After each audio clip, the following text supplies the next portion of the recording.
If you don't learn how to stay calm, life will keep pushing you around. Most people are not broken. They're just tired. Tired of thinking too much, reacting too fast, and feeling like they're always behind. You try to stay positive, but people test your patience. You try to stay calm, but problems keep stacking up. That's real life. And nobody teaches you how to deal with it without losing your mind. But here's the truth. Calm is something you train. Positivity is something you build. You don't need a perfect life, you need better tools. In this video, you're going to learn how to stop the overthinking, protect your energy, handle stress without breaking down, and finally take control of how you feel. No fake motivation, just real steps that work in the real world. If you're tired of losing your peace over things that don't deserve it, this video is for you. It's time to take your mind back. Chapter 1. Pause before reacting so you don't regret it later. You know, staying calm and positive in life doesn't come from luck. It comes from a decision. A clear decision to not let everything around you control what goes on inside you. And one of the most important decisions you'll ever make is this. Pause before you react, because how you respond to anything can either build your future or ruin your peace. Every day, you're going to be tested. You'll face people who don't treat you right. You'll hear things you don't want to hear. Plans will fall apart. Something small will go wrong and it'll try to ruin your whole day. That's real life. But here's the key. You don't have to react to everything immediately. You don't have to give every situation your emotions. Most of the time, if you just pause, even for a few seconds, you stop yourself from saying something you didn't mean. You stop yourself from making the problem worse.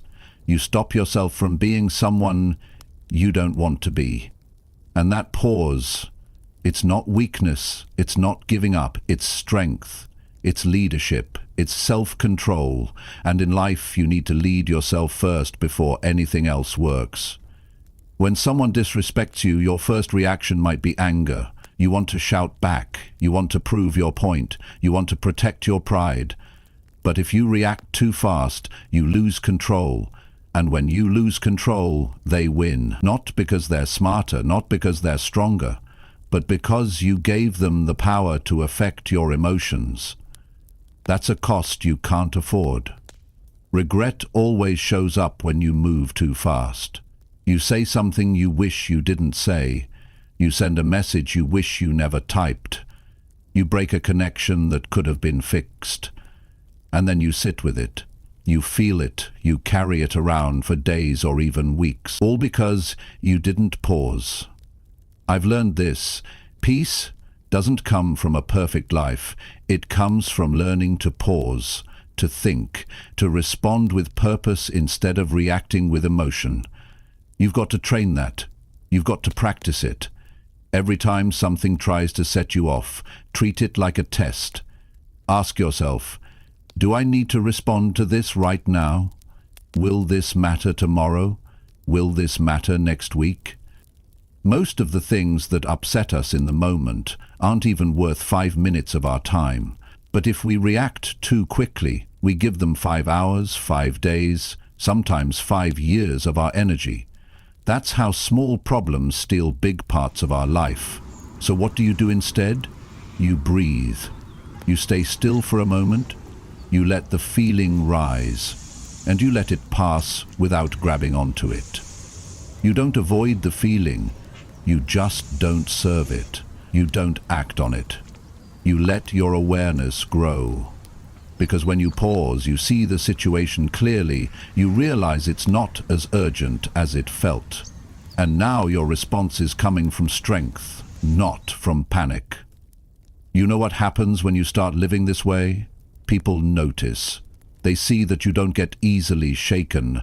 You don't argue over everything. You don't let little things ruin your day. And eventually they start respecting you more. Not because you're louder, not because you're tougher, but because you're in control of yourself. That's real power. There are people who walk through life like ticking time bombs. Every little thing sets them off. They lose their temper, they break things, they break trust. They live in a cycle of stress, apology, and regret. And they wonder why they're not happy, why their relationships feel unstable, why no one listens when they speak. It's because they never learned to pause. I want you to be different. I want you to build a life that's calm on the inside, no matter what's going on outside. And that starts with awareness. That starts with catching yourself right in the moment when your heart beats faster, when your jaw tightens, when you feel that heat rising in your chest. And instead of going into reaction, you breathe. You ask yourself, do I want to feel this way, or is there a better way to respond? That's what mentally strong people do. They don't need to control the outside world to be okay. They control what they allow in. They don't react to every insult. They don't argue over every detail. They protect their focus. They protect their emotional state like it's their most valuable asset, because it is. The truth is, calm people aren't born. They're built. They're built through practice, through setbacks, through choosing a different path when anger feels easier. It's not natural at first, but the more you pause, the more you'll start to feel powerful in moments where you used to feel helpless. That's when you know you're changing. And positivity? That's not about pretending everything's fine. It's about knowing you'll be okay even when things aren't. It's not fake smiles or forced happiness. It's a deep belief that no matter what life throws at you, you can handle it. You can face it without breaking down. And that belief comes from mastering your response, from choosing calm over chaos, from choosing clarity over emotional noise. When you make that a habit, pausing before reacting, you start seeing everything differently. You don't take things so personally. You understand that most people act from their own stress, not from who you are. You stop absorbing their energy. You stop taking responsibility for their anger. You stay rooted in who you want to be. The longer you practice this, the stronger you get. And soon, you're not just avoiding regret, you're creating space for better decisions. You're having better conversations. You're saving your energy for things that actually matter. You're living with more peace, more clarity, and more purpose. So if you're serious about staying calm and positive in life, you've got to start here, right here, with your reaction. Master this one habit, and everything else begins to change. You'll sleep better. You'll think better. You'll treat others better. And most of all, you'll feel better, because you'll be in control of your day, not at the mercy of it. When something upsets you today, and it will, I want you to remember this. You don't owe anyone your reaction. You don't owe the moment your peace. You owe yourself a better outcome.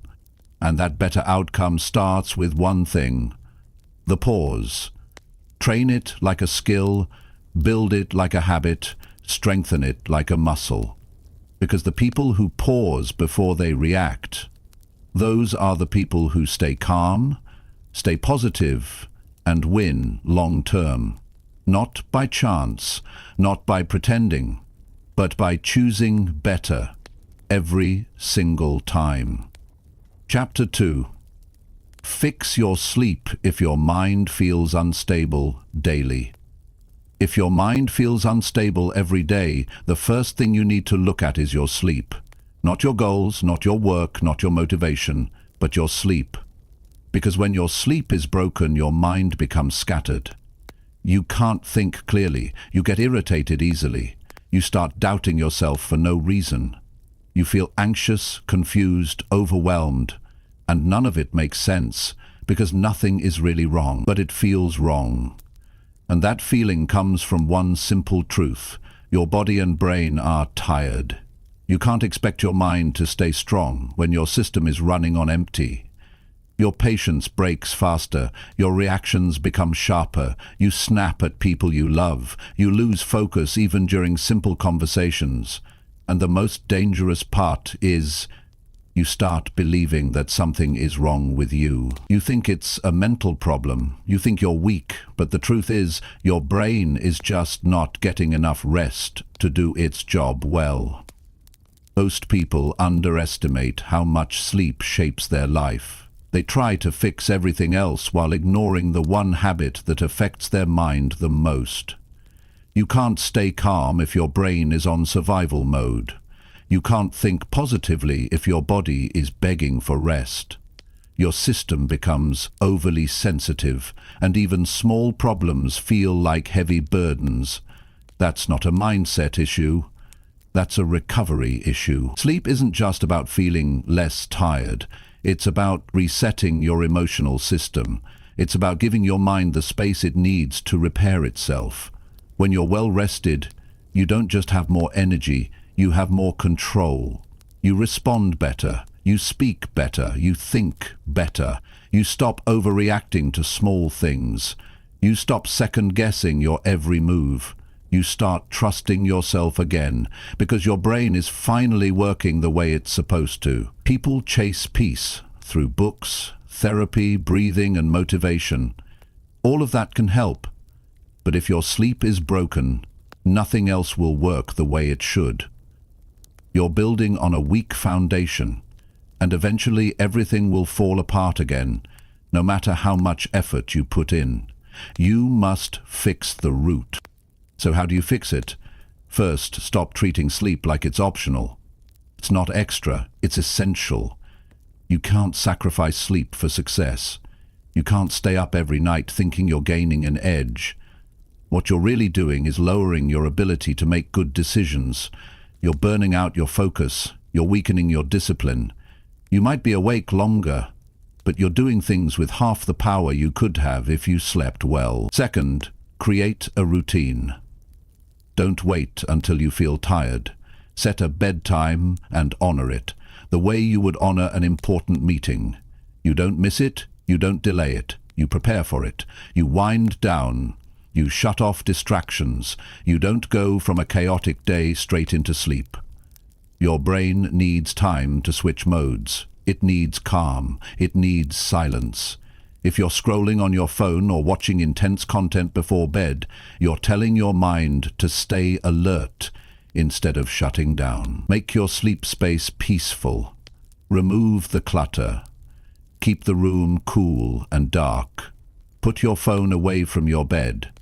Your sleep environment affects your nervous system more than you realize. The mind can't rest in chaos. You've got to build a space that supports your goal. Peace, not more stimulation. If your sleep is constantly interrupted or you wake up feeling exhausted, look at your habits during the day. Are you drinking too much caffeine? Are you working until midnight? Are you using your bed as your office? These things seem small, but they teach your brain to stay in stress mode. Your body doesn't forget how you treat it. You have to retrain it, give it the right signals. Now, here's something most people miss. Sleep affects your thought. When you're tired, your brain pulls in more negative memories and fears. You don't see opportunities, you see threats. You don't feel hopeful, you feel stuck. This is why people who are sleep deprived often feel like life is falling apart, even when it's not. Their mind is working against them, and they don't even know it. If you want to feel mentally strong again, you must give your brain the recovery it needs to function well. Your emotional balance depends on your physical recovery. The brain needs time to sort emotions. It processes stress while you sleep. That's why a good night's sleep can make a hard day feel easier. But if you don't sleep properly, yesterday's stress leaks into today, and the day after, and the day after that. And suddenly you feel like you're stuck in a loop of emotional exhaustion, and no amount of motivation can pull you out of it until you reset your sleep. People think strength is about pushing through, staying up late, hustling harder, But real strength comes from knowing when to stop, when to rest, when to protect your energy, not just spend it. You don't have to prove anything by destroying your sleep. You have to respect yourself enough to protect it. Fixing your sleep isn't about being perfect. You'll have nights where it's hard. You'll wake up sometimes in the middle of the night. That's okay. What matters is the overall direction you're taking. Are you building a life where your mind and body have a space to recover? Or are you always running, always chasing, always burning out?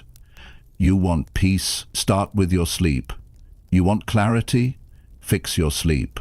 You want better moods, better focus, better relationships? It all begins here, because once your sleep improves, everything else becomes easier to manage. You don't have to fight your emotions all the time. You don't have to force positivity. You just start feeling better naturally, because your system is finally aligned. Don't wait for a breakdown to start caring about rest. Don't wait until your body forces you to stop. Do it now. Make it a part of your lifestyle. Give yourself permission to rest. You're not lazy. You're not behind. You're rebuilding the one thing that allows everything else to work, your mind. And one more thing, the people around you notice.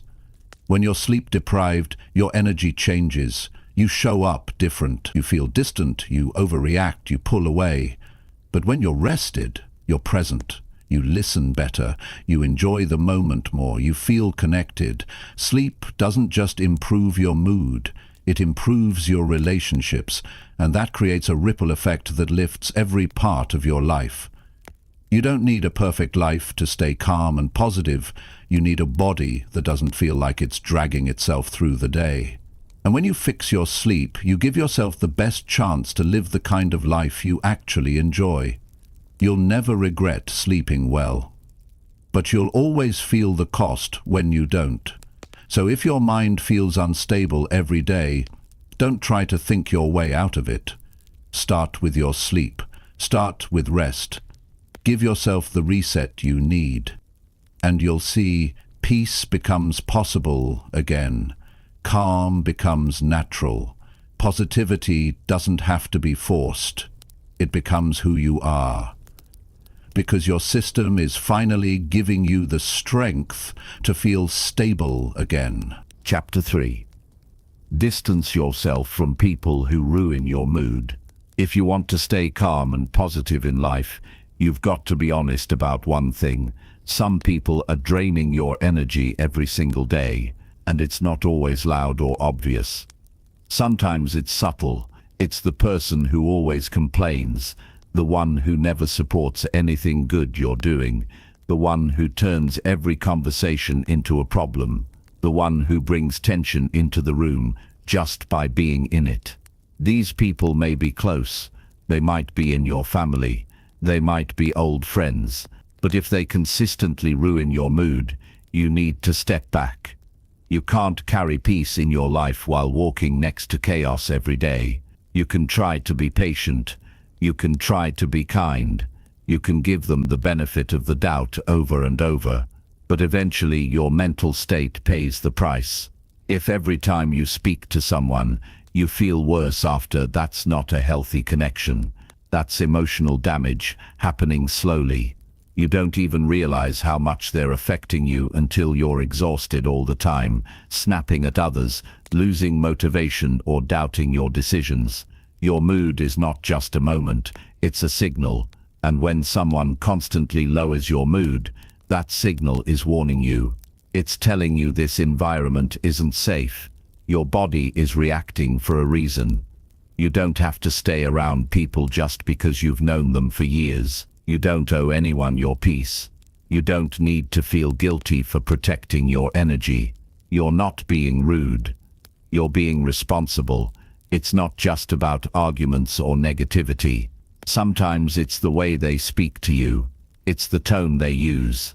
It's the sarcasm, the passive comments, the constant reminders of your mistakes, the way they make fun of your progress like it's nothing. That subtle criticism builds up. It starts to shape how you see yourself. It clouds your mind. You start questioning things you were sure about just a week ago. And for what? So you can keep someone around who doesn't even know how to support your growth. At some point you have to ask yourself, how many times am I going to let someone disrupt my inner peace before I do something about it? Because you can meditate, journal, read and do all the self-care in the world, but if you go back into a toxic circle, none of that healing lasts. You keep resetting your own progress just by staying close to the wrong people. The hard truth is this: not everyone deserves access to your daily life. That doesn't mean you hate them. That doesn't mean you start a fight. It means you create space. You limit how much of your time and energy they get. You speak when necessary, but you don't engage deeper than that. You don't open yourself up to people who constantly take advantage of your kindness. You're allowed to put distance between you and anyone who brings more stress than support, even if they say they care, even if they act nice. Sometimes you've got to look at pattern. What do you feel after being around them? What do you think about yourself when they're gone? If the answer is tired, stressed, confused or sad, then that connection is not helping your life, and it's time to do something about it. This is where people struggle. They think they're being heartless for walking away. But ask yourself, are you okay constantly being the one who gets drained? Are you okay letting someone else control how your day feels? Because that's what's happening. You're sacrificing your mood, your focus, your joy, just to keep a connection that clearly isn't healthy. That's not noble, that's self-betrayal. You have to make a decision. Do you want to feel better, or do you want to keep pretending this relationship is fine? Because you can't have both. You can't stay calm if someone's always bringing noise. You can't stay positive if someone's always reminding you of what's wrong. You have to choose peace on purpose. That means creating new boundaries. That means saying no more often. That means walking away when someone crosses the line again. And here's the truth: people who truly care about you won't ruin your mood. They won't bring negativity into your day. They won't talk behind your back. They won't ignore your efforts. The ones who love you will lift you. They'll speak with care. They'll listen when you talk. They'll support your changes, even when they don't understand them fully. That's how you know the difference. Real connections feel safe. They don't feel like pressure.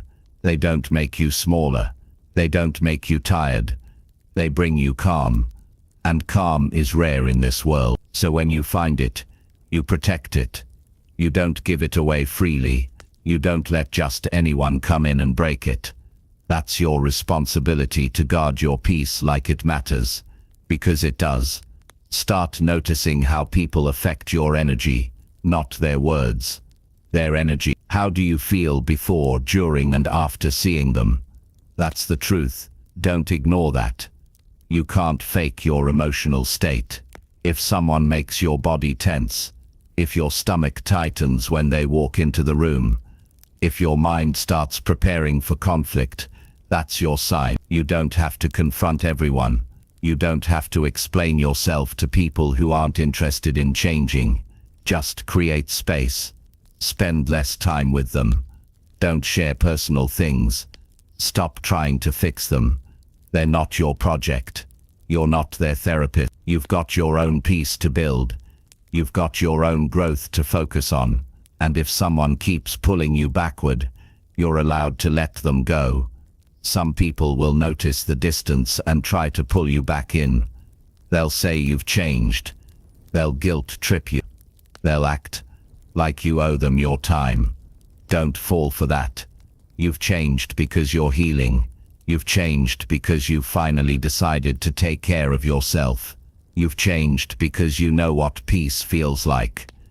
And you're not going to trade that for anything anymore. The right people will support your boundaries. The right people will understand why you needed space.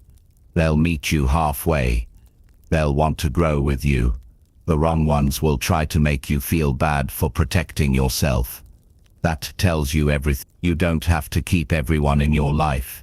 Some people were only meant to be part of your story for a little while, and that's okay. Not everyone is supposed to stay forever, but your peace, that's forever. Your mental health, that's worth protecting. Your happiness, that's your job now, and anyone who makes that job harder has to be kept at a distance. You'll start to feel stronger. When you stop letting the wrong people influence your emotions, you'll wake up lighter. You'll walk into your day with more clarity.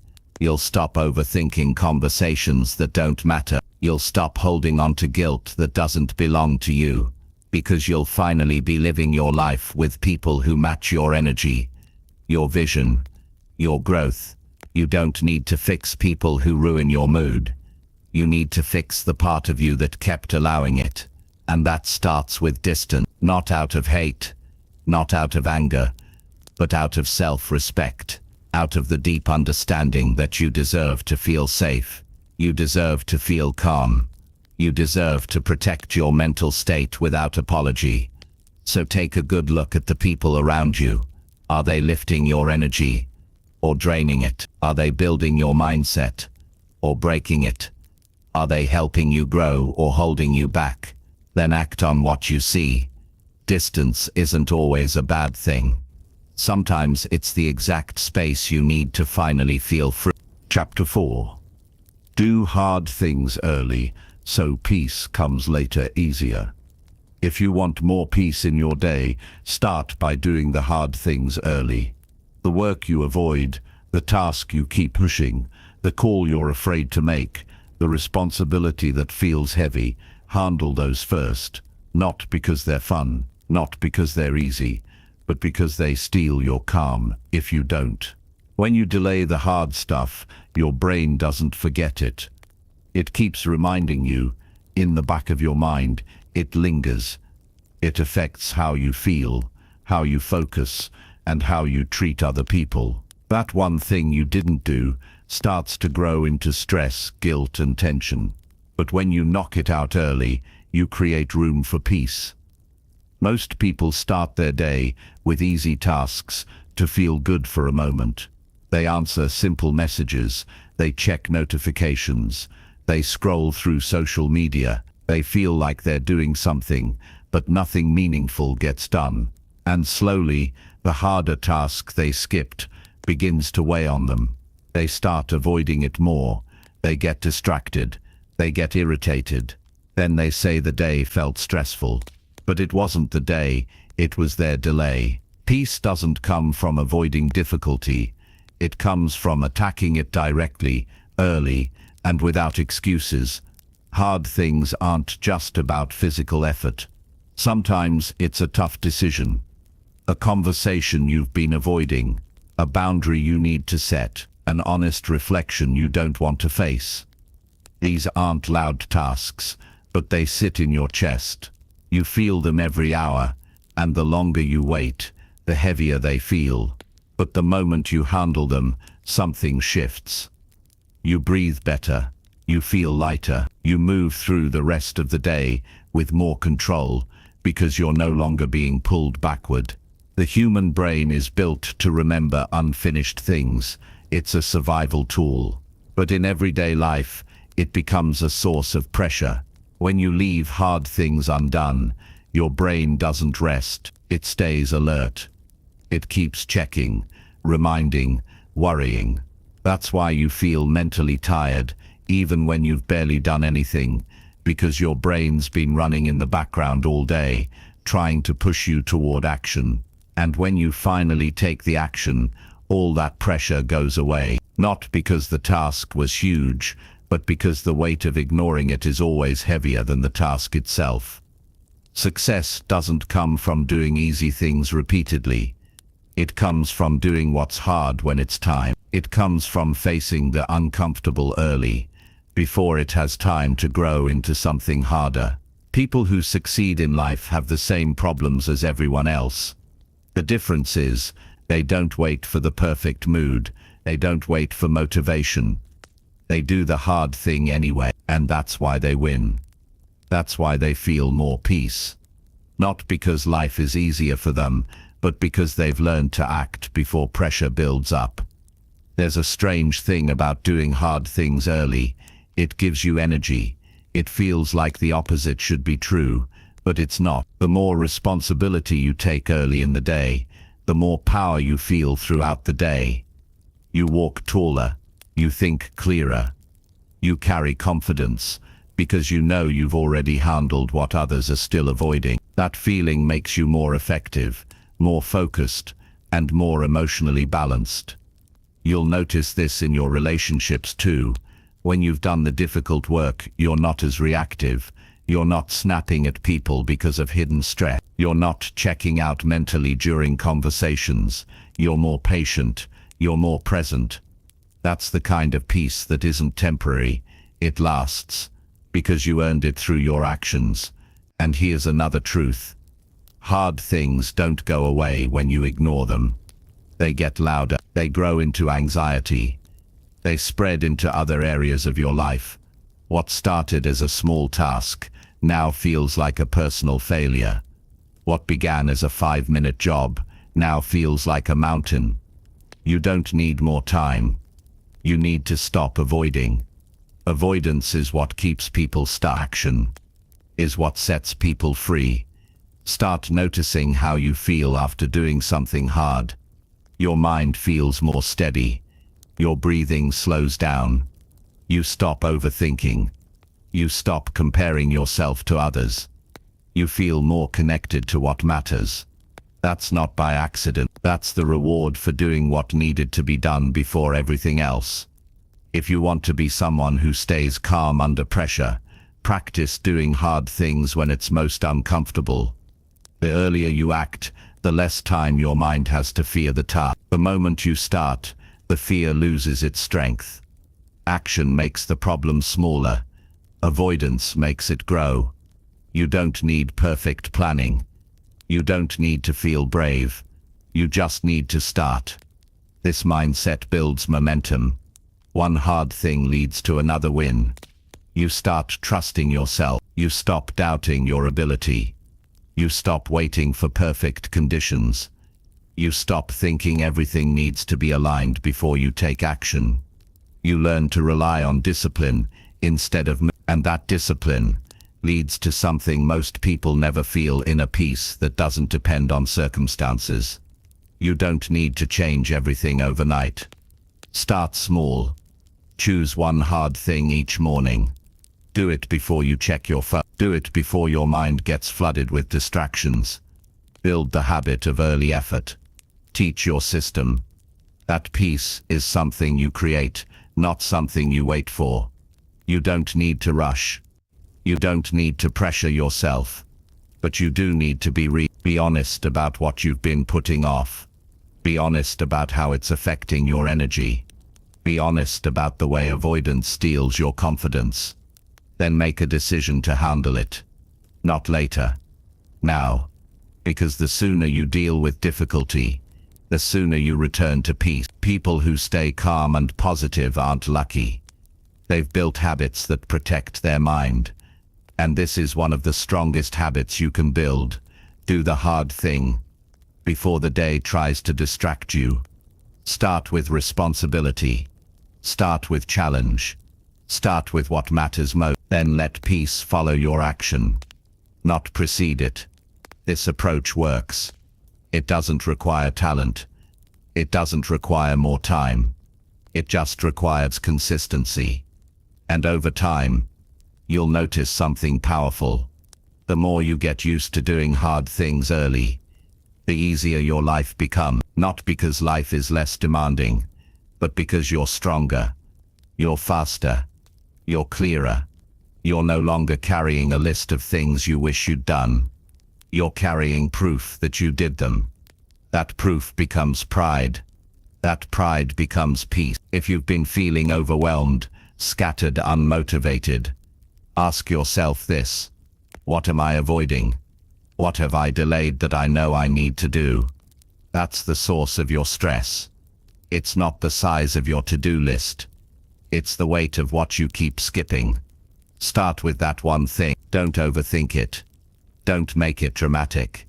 Just do it. And watch how fast your mind returns to calm. This principle isn't just about productivity. It's about peace of mind. It's about emotional health. It's about becoming someone who lives life on purpose, not someone who constantly reacts to pressure. That's a different kind of life. And it's available to you the moment you choose to stop waiting and start doing. So every day before you do anything else, ask yourself, what's the hardest thing I need to face today? Then go do it. Not because it's fun, not because it's easy, but because it's the doorway to the peace you keep looking for. Peace doesn't happen when life is perfect. It happens when you stop running from the things that make you stronger. And the earlier you face those things, the more freedom you create. That's how you build a calm and positive life. By showing up with courage every morning before the world starts pulling at you. Chapter 5. Clean up your space to calm down your mind. When your mind feels crowded, when your thoughts are all over the place, and you can't focus, it's easy to think the problem is in your head. But more often than not, the problem is sitting right in front of you. It's in your room, it's in your kitchen, it's in your workspace. The mess around you is feeding the mess inside you, and if you really want to calm down your mind, start by cleaning up your space.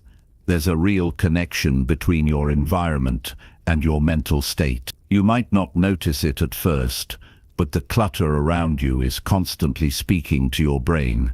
Every item out of place, every pile of clothes, every unwashed dish is sending you signals. It's saying, you've got unfinished business. It's reminding you that you're behind. It's draining your mental energy, even when you think you're ignoring it. You can't relax in a space that keeps reminding you of what you haven't done. People underestimate how much their surroundings affect their mood. You sit in a messy room and start to feel tired. You walk into a cluttered kitchen and suddenly feel overwhelmed. You try to get work done on a desk full of papers and you can't think straight. That's not a coincidence. That's your brain reacting to overload. Your environment is feeding your stress without saying a word. And when that stress builds up, your thoughts get more chaotic. You start snapping at small things. You lose track of what matters. You carry a weight that doesn't belong to you, but it's there because your space won't let you breathe. You don't have to make your space perfect. This isn't about creating a magazine photo. It's about creating order. It's about removing the things that make you feel out of control. A clean space tells your brain, you're safe, you're in control, you've got room to think. And that's powerful. That gives you clarity. That gives you focus. That gives you the calm you've been chasing. Cleaning isn't just a physical act, it's emotional.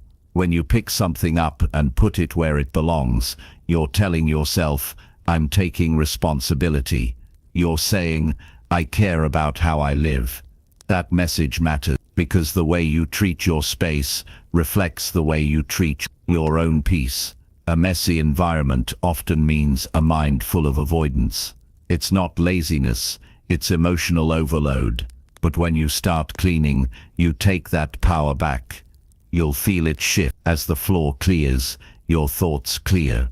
As the table empties, your anxiety drops. As the clothes get folded, your stress lowers. And the best part, you don't need hours to feel the difference. Even 10 minutes can make a huge impact. One drawer, one shelf, one small corner. That small act says, I'm doing something. And that something breaks the cycle of chaos. That something creates momentum. Most people try to solve internal problems by going deeper into their mind. They journal, they reflect, they try to talk themselves out of stress, but they're still sitting in a space that makes them feel overwhelmed. The mind wants peace, but the space says chaos. That contradiction wears you down. You've got to bring the outside in line with the inside. You can't keep living in a storm and expect your brain to feel clear. You need order, you need space, you need room to think and breathe. This doesn't mean you become obsessive, it means you become intentional. You stop walking past that pile of papers pretending it doesn't bother you. You stop telling yourself you'll clean it later when you know later never comes. You take a look around and ask, what in this space is adding pressure to my day? Then you get to work, not because cleaning is fun, but because peace is worth it. And you'll start noticing something else. As your space clears, your habits improve. You stop procrastinating as much. You make better decisions. You feel more present. That's not magic. That's the result of removing mental friction. You no longer have to climb over a mountain of distraction to get things done. You no longer feel stuck before the day even begins. A clean space opens the door to a better routine. It helps you think forward instead of getting pulled backward. When you clean, you don't just move objects. You shift energy. You reset your mind. You send a message to yourself that says, I deserve better than this mess. And that message matters more than you know. Because if your space is always chaotic, your mind will start to believe that chaos is normal. But if your space is calm, organized and cared for, your mind starts to reflect that too. It starts to slow down. It starts to focus. It starts to breathe. You're not doing this for anyone else. You're not doing it to impress visitors or chase perfection. You're doing it because your peace matters. You're doing it because you're tired of living in a place that doesn't support your goal. You're doing it because your environment should feel like a source of strength, not another battle to fight. Don't let stuff pile up. Don't let clutter become normal. Every time you walk past a mess and say, I'll do it later, you're letting that stress stay in your life a little longer. And that stress doesn't stay small. It grows.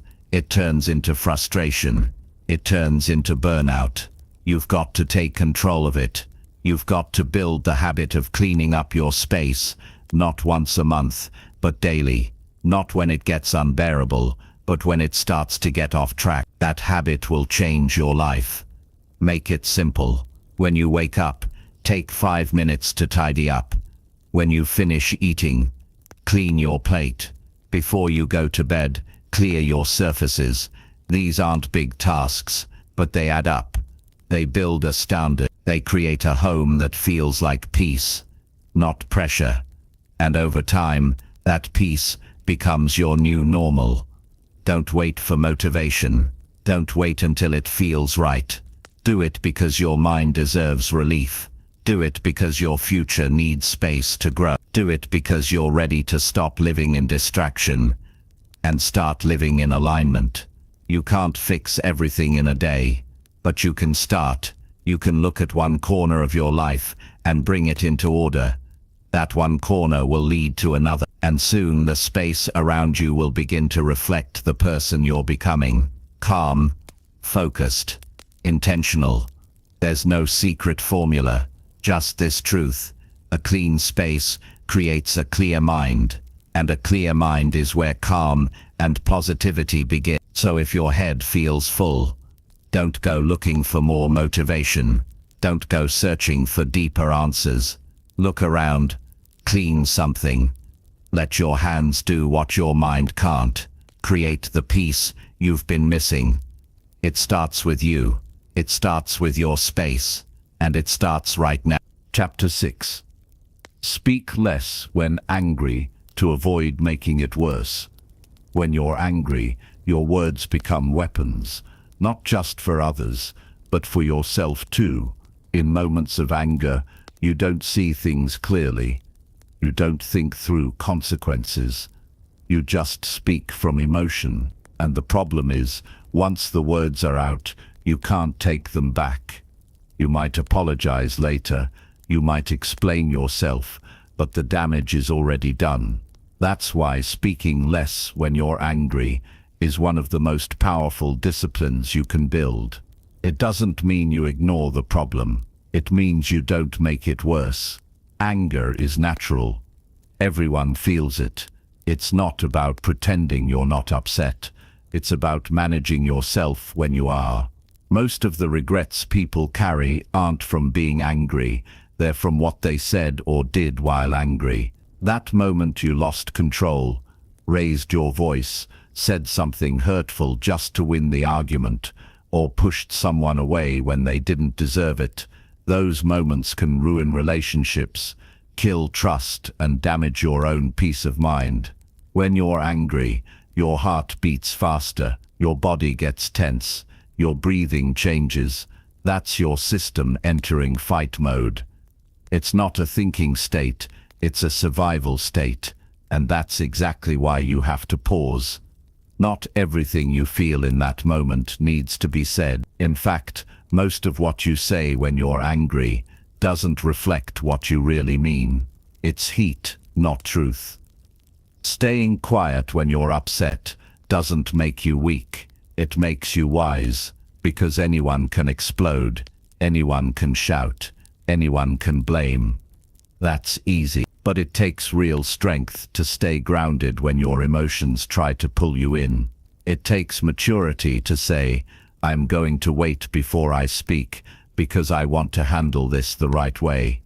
Think about how many arguments in your life got worse simply because someone didn't stop talking. Maybe it was you, maybe it was them, but it always comes down to the same thing: too many words, said too fast, with too much emotion.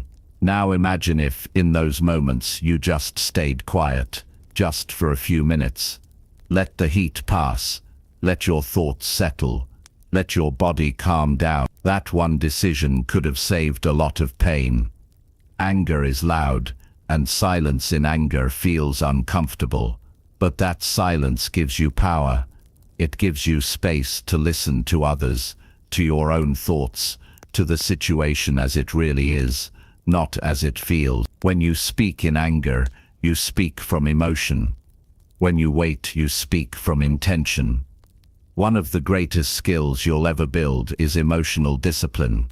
Not suppressing how you feel, but managing it wisely. Saying, I'm upset right now, but I'm not going to act like someone I'll regret later. That level of control doesn't happen overnight. You build it, you practice it, you fail at it, and then you try again. But over time, it becomes who you are. You stop reacting to every trigger. You stop letting small problems become full-scale battles. You stop feeding drama with your words. The truth is, most anger passes quickly if you don't feed it. But if you keep talking while you're angry, you keep fueling it. You keep giving it more reasons to grow, and it doesn't stay in that one conversation. It spreads. It leaks into other areas. You start carrying tension into places where it doesn't belong. You become shorter with people who didn't do anything wrong. You hurt people you care about because you never slowed down to check yourself first. If you want to live with more peace, practice silence when you're heated. Not because you're scared to speak, but because you're smart enough to know that your words carry weight. You're aware that even if you say sorry later, the damage might still stay. You care enough about your future to not throw words into the air just because you're feeling something intense in the moment. Anger will come. That's a given. Life will test your patience. People will say things that get under your skin. Circumstances will go against your expectation, but you get to decide how you respond. And that response shapes everything: your relationships, your self-image, your progress. Calmness in anger doesn't mean you're avoiding conflict. It means you're handling it with purpose instead of pressure. And sometimes silence is the best reply. Not because you don't have anything to say, but because not everything needs to be answered immediately. Some things need time. Some feelings need to be processed before they're spoken. Some situations aren't even about you. They're just emotional storms that you don't have to walk into. Train yourself to recognize the signals. When your body starts heating up, when your chest feels tight, when your jaw clenches, that's your sign to slow down. Breathe. Get space if you need to. Don't let people pull you into reactions. Don't let your emotions decide your words. Take control of that moment, because that moment can decide so much more than you think. You might think speaking your mind in anger makes you strong, but real strength is knowing that your words can either build or break, and choosing not to break something you'll miss later. It's knowing that you'll think more clearly after the heat passes. It's trusting yourself enough to know that staying quiet now is better than fixing damage later. You'll notice that people respect you more when you don't lash out, when you don't react just to prove a point, when you speak only after you've had time to think. That respect isn't just from others, it's also from yourself. You'll feel proud that you handled a tough moment with grace, that you didn't become what made you angry, that you didn't lose control just to feel powerful in the moment. You don't have to win every argument. You don't have to prove your point every time. Sometimes the real win is walking away with your peace intact. Sometimes it's saying, I'll talk when I'm calm, not when I'm triggered. That's not weakness, that's wisdom. That's what leaders do. That's what emotionally strong people do. That's what people who value their relationships do. Don't let one heated moment define your day. Don't let one outburst undo weeks or months of trust. Don't let your emotions drag you into places your mind knows better than to go. Less when you're angry, not because you're hiding, but because you care about what happens next. Your peace matters more than your pride. Your future matters more than being right. Your growth matters more than proving someone wrong. And when you understand that deeply, you start choosing silence over noise, thoughtfulness over reaction, understanding over impulse. In the end, you'll never regret the words you didn't say in anger, but you'll often regret the ones you did. So give yourself space. Let the moment pass, then speak, not to hurt, not to defend, not to win, but to move forward. That's how calm people think. That's how strong people live. That's how you build a life where peace isn't an accident. It's a habit. Chapter 7. Write down what's bothering you to clear your head.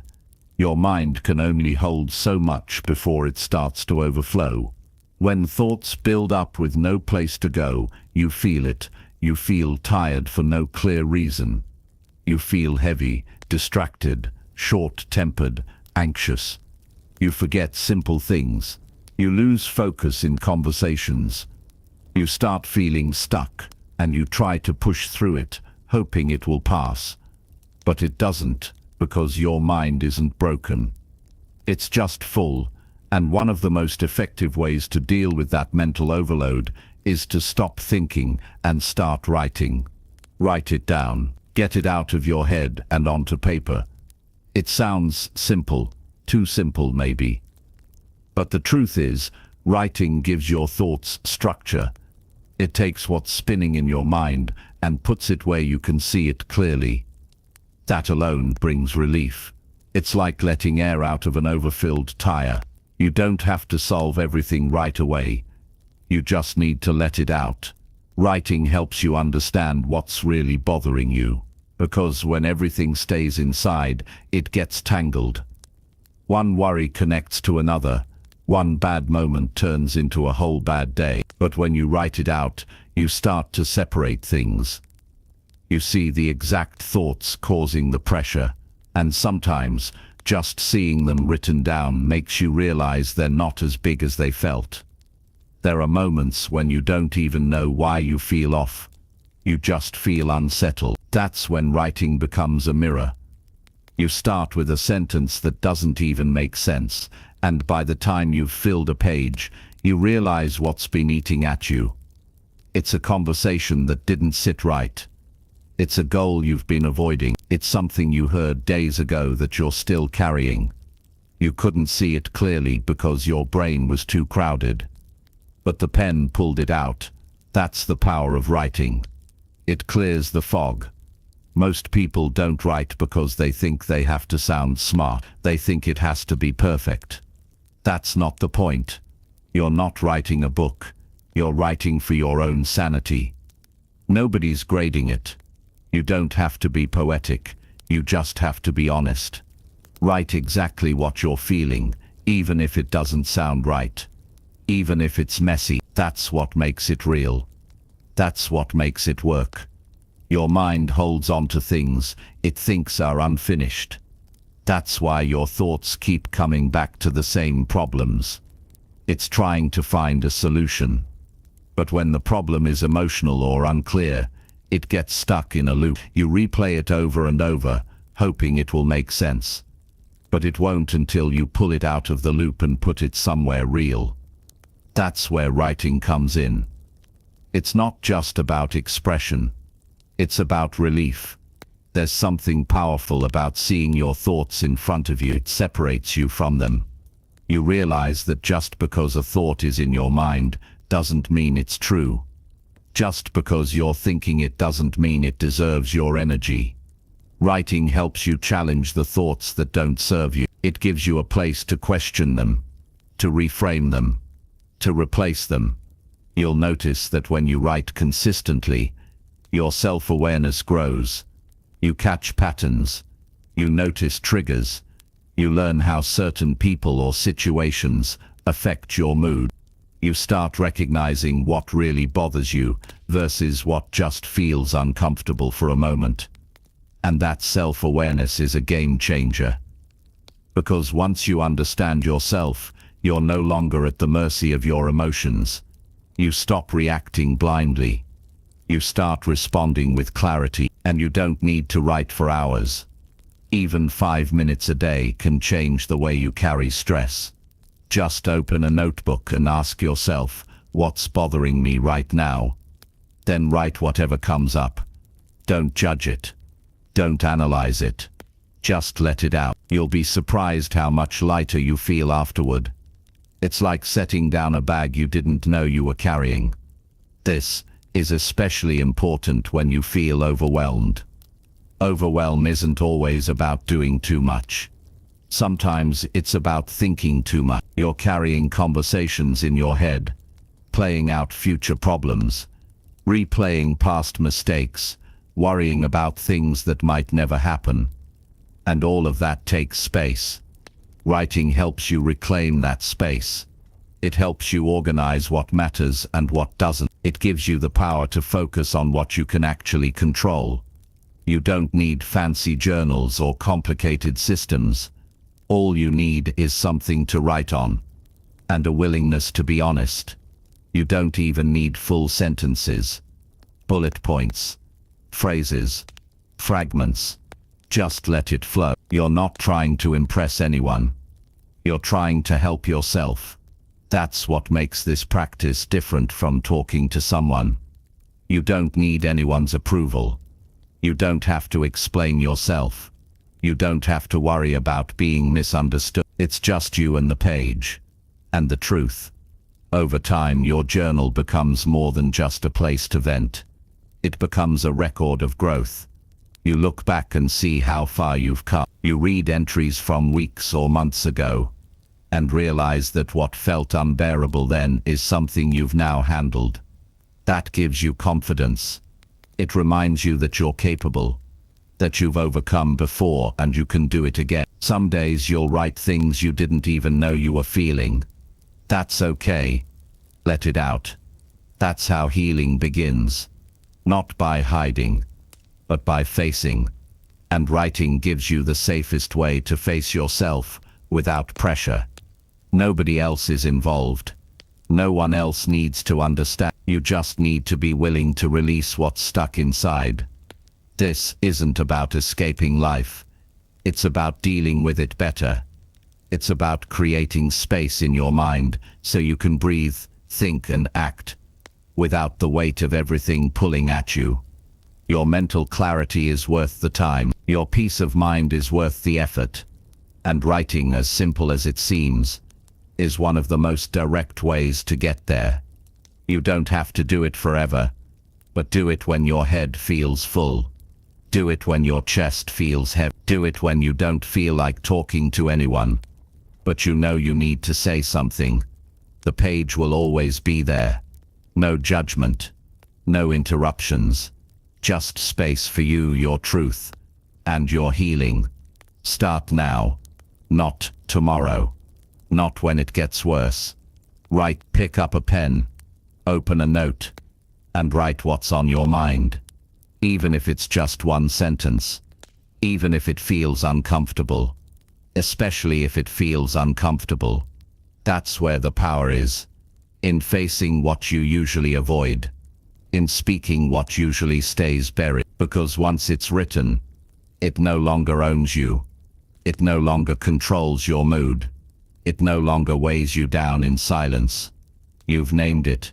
You've seen it. And now you can move forward with a clearer mind and a lighter heart.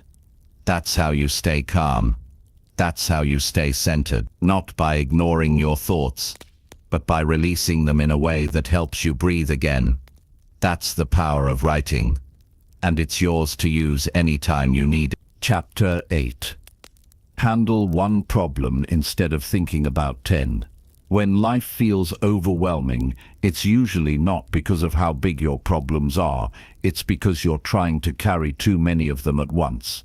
The weight becomes unbearable, not because one issue is crushing you, but because 10 are pulling you in 10 different directions.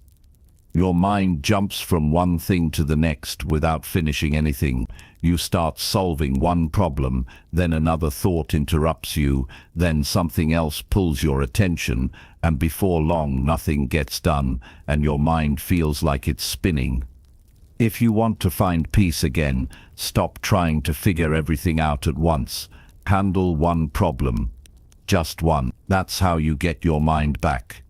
Your brain wasn't designed to process multiple problems at the same time with equal focus. It tries, but it can't. What it does instead is switch between problems rapidly, and every time it switches, you lose mental energy.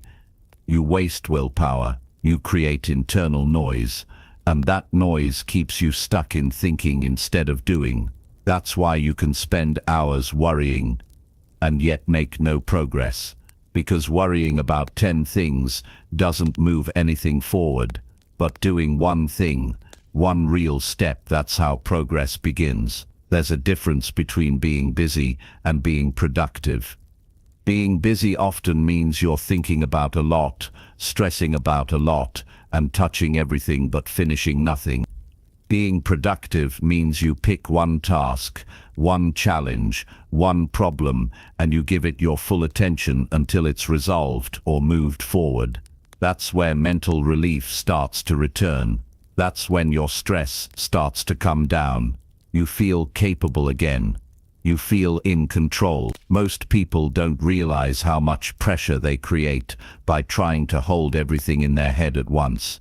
They carry bills to pay, people to respond to, goals to chase, fears to confront, responsibilities to manage, all at the same time, and none of them are given the proper time or space to be handled.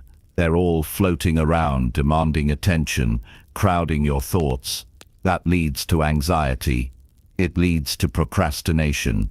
It leads to exhaustion without any real progress. You're tired not from doing too much, but from mentally juggling too many things. The solution is simple, but powerful. Choose one, not 10, not 5. 1. Ask yourself, what's the one thing right now that needs to be handled? Then do just that. Close off the rest. Push them aside, not forever, but for now. You're not abandoning anything. You're choosing wisely. Because when everything feels urgent, nothing truly gets the attention it deserves. You'll notice a shift when you start living this way. You stop panicking about the size of your to-do list. You stop bouncing between tasks with half energy. You start making real decisions instead of circling around them. You give your mind something it's been craving: focus. And with focus comes progress. With progress comes confidence. With confidence comes peace. That's the chain you want to build. Don't wait until life slows down to find calm. Life doesn't slow down. You have to slow it down. You have to slow your mind down, and the fastest way to do that is to zoom in on just one thing. Don't overthink it. Don't try to find the perfect starting point. Just pick the most important or most pressing issue and give it your full presence. Even if you don't finish it, even if you only take one step forward, that's more progress than thinking about it for 3 hours without acting. Discipline isn't just about pushing harder, it's about choosing better. Choosing fewer distractions. Choosing clearer priorities. Choosing one problem and giving it your full mind. That's real strength. That's how you stop feeling like you're drowning in your own thought. You anchor yourself in one task, and the noise begins to fade. This practice becomes even more important during stressful times. When your emotions are high, your brain will want to jump from problem to problem. It'll look for shortcuts. It'll try to fix everything fast to feel better. But that urgency only creates more mistakes, more mess, more pressure. The best thing you can do in those moments is pause, breathe, and bring yourself back to one thing. Say it out loud if you need to. Right now, I'm only focused on this. That single statement can pull you out of mental chaos and put you back in control.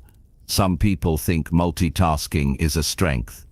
But what's more impressive is the ability to say no to everything else until this one thing is handled. That's where peace is created. In the discipline to focus, in the courage to simplify, in the clarity to say this is all I need to do right now. You don't need to solve your whole life today. You just need to take care of one piece of it, then another, then another. That's how you rebuild. That's how you stay steady in a world that constantly tries to pull your attention in every direction. Most people quit not because they can't handle one task, but because they're overwhelmed by all the tasks they haven't touched. Break that cycle. Make life simple again. Ask yourself daily, what's the one thing that would make today better if I finished it? Then go do that. Don't let your brain trick you into thinking you need to do everything right now. Most of your stress isn't from the work itself. It's from the pressure of trying to do it all at once. And if you feel stuck, if you don't know where to start, just write everything down. Get it out of your head. Put all 10 problems on paper. Then choose the one that feels most important, the one that, if handled, would reduce the weight of the others. Focus there. You'll be amazed at how much lighter you feel when even one burden is removed. This isn't about moving slow.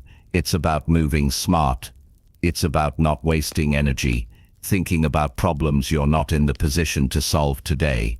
Life will always give you more to handle, but peace comes from knowing that you don't have to handle it all at once. You're allowed to go one step at a time. You're allowed to focus on one problem and let the rest wait their turn. You're not behind. You're not failing. You're just overwhelmed because you've been carrying too much in your mind. Let that go. Choose one thing. Handle it. Then move to the next. And when you live like that, calm, focused, present, you become more efficient, more confident, and more at peace. Not because life got easier, but because you got wiser. That's the difference. That's how people who seem calm under pressure do it. They're not avoiding problems. They're managing them one at a time. You can do that too. And it starts right now. Chapter 9. Be around people who actually make you feel safe. You can do everything right. Wake up early, work hard, eat clean, stay organized. But if you keep surrounding yourself with people who don't make you feel safe, your peace will always be temporary. The truth is, the people you spend time with either protect your calm or constantly put it at risk. And when your goal is to live a calm and positive life, you need to be more careful about who you allow close, because no routine, no mindset, no habit can make up for the damage of unhealthy relationships. You need people who feel like safety, not stress. You know the difference. There are people who drain you, and there are people who make you feel okay just by being there. Some people make your heart beat faster in all the wrong ways. You get nervous before seeing them, you feel small around them, you filter your words, you question your choices. And even after they leave, their words stay in your mind. That's not safety, that's survival. You're trying to keep the peace by shrinking yourself. That's not how you're supposed to live. Now think of the people who make you feel safe. They listen without rushing to judge. They don't make you feel weird for being real. They don't use your honesty against you later. When you're with them, you don't have to pretend. You can be quiet. You can be loud. You can speak your mind or say nothing at all and still feel seen, still feel supported. Those are the people who restore you. They don't make life perfect, but they make it easier to face. Feeling safe isn't a luxury. It's not something to feel guilty about wanting. It's something you should expect. Because emotional safety is the foundation of peace. You can't stay positive if you're always on edge. You can't grow if you're constantly protecting yourself from the people around you. You need space where your nervous system can relax, where your guard can come down, where you're not scanning for criticism in every word. Too often people normalize tension in their relationships. They say things like, "That's just how he is," or "She didn't mean it like that." But if you keep explaining away someone's behavior, it means you've stopped listening to your own discomfort. It means you've gotten used to stress, and what you get used to, you begin to tolerate, even if it's hurting you. That's how people lose themselves, not in one big moment, but in 1,000 small ones, where they chose connection over self-respect. You don't have to stay in spaces that shrink you. You don't have to keep showing up for people who don't care how they make you feel. You can love someone and still choose distance. You can care about someone and still protect your peace. That's not disloyalty, that's maturity, that's wisdom. That's knowing your worth and choosing it even when it's uncomfortable. People who make you feel safe aren't always loud about it. Sometimes it's the quiet friend who remembers what you said weeks ago. Sometimes it's the person who sits with you in silence without needing to fix you. It's the one who lets you feel what you feel without making it about them. That's safety. It's not about being perfect. It's about being consistent, being kind, being someone you can count on when life gets hard. You need to ask yourself, who do I feel like myself around? Who makes me feel better after a conversation not work? Who gives me space to grow instead of pulling me back into old patterns? The answers to these questions are your guide. Follow them. Build more time with those people. Pull away from the ones who bring chaos. That decision will give you more clarity than any goal-setting session ever could. There's a calm that comes when you don't have to explain yourself all the time. When your presence is enough. When your words don't have to be perfect to be understood. That's the kind of energy you need around you. That's what helps your nervous system recover. That's what makes healing possible. That's what allows your positive mindset to take root and grow. Don't confuse intensity for closeness. Just because someone talks to you every day or checks in constantly doesn't mean they're good for you. Look at how they make you feel. Do they lift you or do they pull you into drama? Do they support your growth or do they make you feel guilty for changing? Do they celebrate your wins or make them about themselves? The answers matter. Don't ignore what your body and mind are telling you. When you're around safe people, your energy isn't used to protect yourself. It's used to live, to love, to create, to be fully present. You stop overthinking every word. You stop playing out imaginary arguments in your head. You stop hiding parts of yourself just to keep the peace. And in that space of real safety, something amazing happens. you grow faster, you laugh more, you think clearer, you sleep better, because peace becomes your baseline, not your escape. Your environment influences your emotions more than you think. If you're always feeling anxious or negative, don't just look inside, look around. Who's in your daily space? Who are you texting, calling, sitting beside? If their presence adds tension instead of relief, it's time to make changes. You're not being harsh, you're being honest, and honesty with yourself is the first step to a more stable life. It's okay to outgrow people. It's okay to leave places where you once felt safe, but no longer do. That's not betrayal, that's progress. That's the cost of becoming who you're meant to be. As you grow, your need for real connection grows too.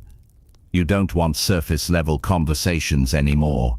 You want depth, you want truth, you want presence, and that means finding people who speak that language, not just in words, but in how they make you feel. You'll never regret protecting your peace. You'll never look back and wish you stayed longer in a space that made you feel small. But you will regret ignoring the sign. You will regret not listening to your gut. You will regret giving chance after chance to people who never changed. Save yourself from that cycle.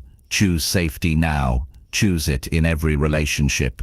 Choose it in how you spend your time. Choose it in what you accept and what you walk away from. People who make you feel safe don't require you to explain your worth. They see it, they honor it, they support it, and being around those kinds of people doesn't just make you feel better, it makes you become better. It brings out the version of you that doesn't have to constantly defend, prove, or fix. That version is calm, that version is clear, that version is free. You deserve to live a life where you feel supported, not drained, where your emotions are allowed, not judged, where your growth is encouraged, not blocked. That kind of life is possible, but only when you surround yourself with people who help build it. Start looking for those people, start becoming one of them too. Be someone who gives the same safety you want to receive. That's how you create the environment you've always needed. Nothing changes until you decide to raise your standards. Not just in your goals, but in your relationships. Not just in how you work, but in how you feel day to day. And the first standard to raise is this: only give access to people who make you feel safe. The rest can keep their distance, not out of anger, not out of bitterness, but because your peace is no longer up for negotiation. You've worked too hard to build it. Now it's time to protect it. That's how calm becomes real. That's how positivity lasts. That's how you finally feel at home in your own life. Chapter 10. Track how you feel so you can stay balanced. You can't stay balanced in life if you don't know what's really going on inside you.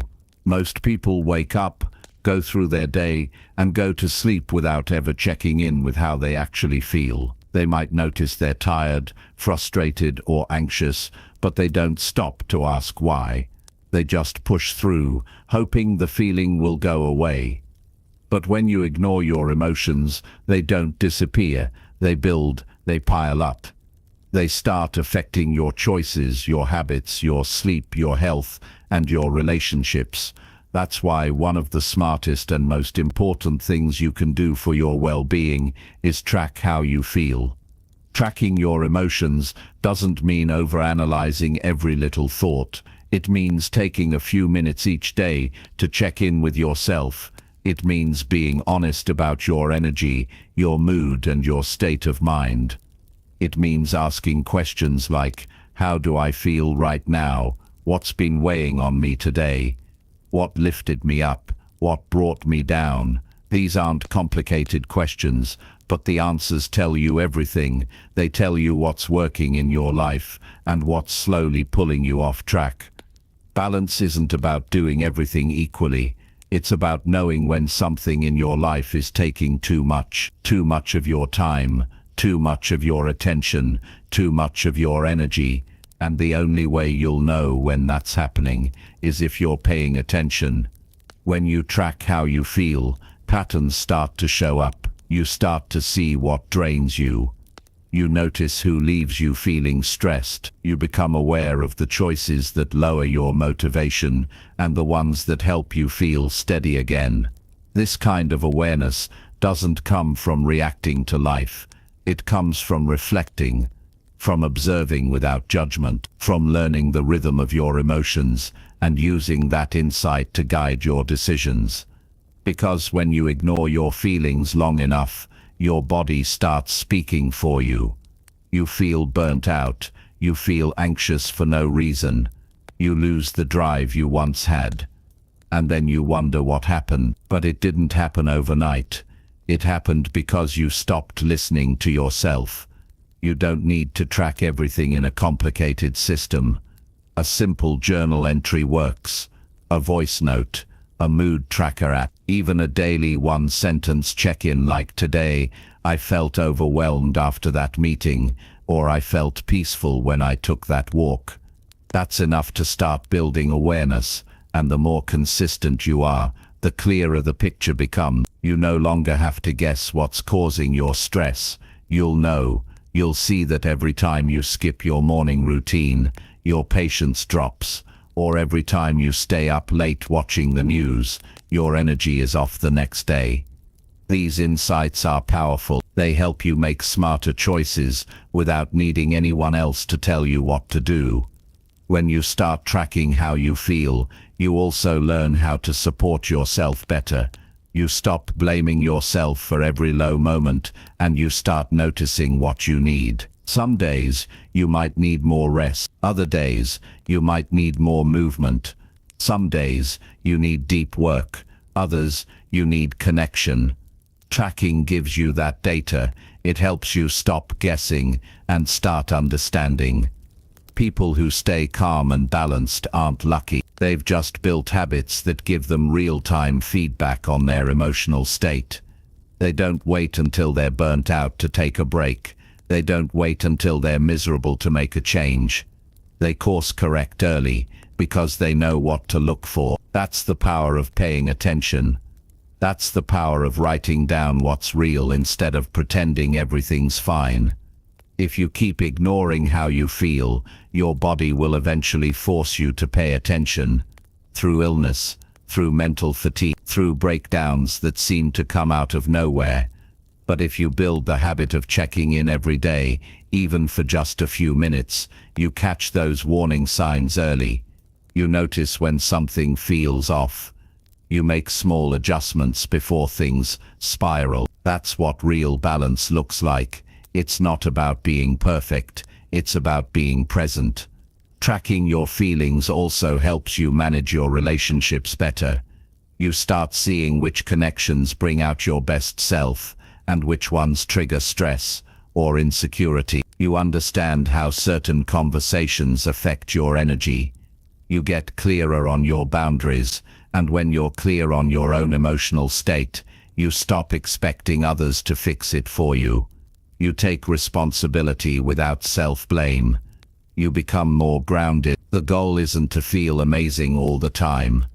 The goal is to be honest, to know when you're doing well and when you're struggling, without hiding from either. Because even in low moments, there's strength in awareness. There's power in being able to say, "Today was rough, but I know why." That one sentence is better than pretending you're okay and pushing forward while your mind falls apart inside. When you write your feelings down, they stop circling your mind. You give them a place to land, and sometimes that alone gives you relief. You no longer have to carry everything silently. The act of writing becomes an emotional release. It gives you space. It gives you clarity. It allows you to take a step back from the storm and see things more clearly. The reason so many people feel out of balance is not because their lives are too full. It's because they're too disconnected from their own needs. They've spent so much time on autopilot that they've stopped noticing how they really feel. And when that happens, even small problems feel massive. Even a good day feels empty. You can't fix what you don't feel, and you can't feel what you don't notice. That's why tracking is so important. It brings you back to yourself. You'll also learn how much your environment and habits influence your mood. You'll realize that some of your low energy isn't emotional, it's physical. You didn't drink enough water. You skipped meals. You stayed in a messy space. These things matter. Your brain and body are connected. And by tracking your emotional state, you start to take better care of the physical routines that support your mental health. And the best part, you start trusting yourself more. You stop second-guessing every decision. You stop relying on other people to validate how you feel, because you've got the receipts. You've got a record of what works and what doesn't. You've got proof that you've been through hard days and made it through. That builds confidence. That builds emotional stability. That helps you stay balanced, not just when life is easy, but especially when it's not. You're not meant to live in reaction mode. You're meant to live with awareness. And that awareness begins when you slow down enough to ask yourself, how do I really feel right now? That one question, asked daily, can change your life. It becomes your anchor, your tool for direction, your check-in before the storm hits. Start today. Take 5 minutes. Open a note. Write one sentence. Right now, I feel, and finish it. Don't overthink. Don't edit. Just be real. Do it again tomorrow. And the next day. Over time, you'll notice yourself becoming more stable. Not because your life became easier, but because you finally started listening to yourself. That's how you stay balanced. That's how you protect your peace. That's how you stay mentally strong. Not by ignoring how you feel, but by checking in, often enough to catch yourself before things fall apart. You're not weak for needing this. You're wise for choosing it. You're building a habit that will serve you for the rest of your life. A habit that turns emotional chaos into clarity. A habit that turns confusion into confidence. A habit that gives you the self-awareness to live with intention, instead of just going through the motions. That's the work. That's the real growth. Not just doing more, but feeling more, understanding more, responding better. And it starts by simply tracking how you feel. Every day, without judgment, with honesty, with compassion. That's how you keep yourself steady. That's how you keep showing up with clarity. That's how balance becomes your lifestyle. Not a lucky moment, but a daily decision.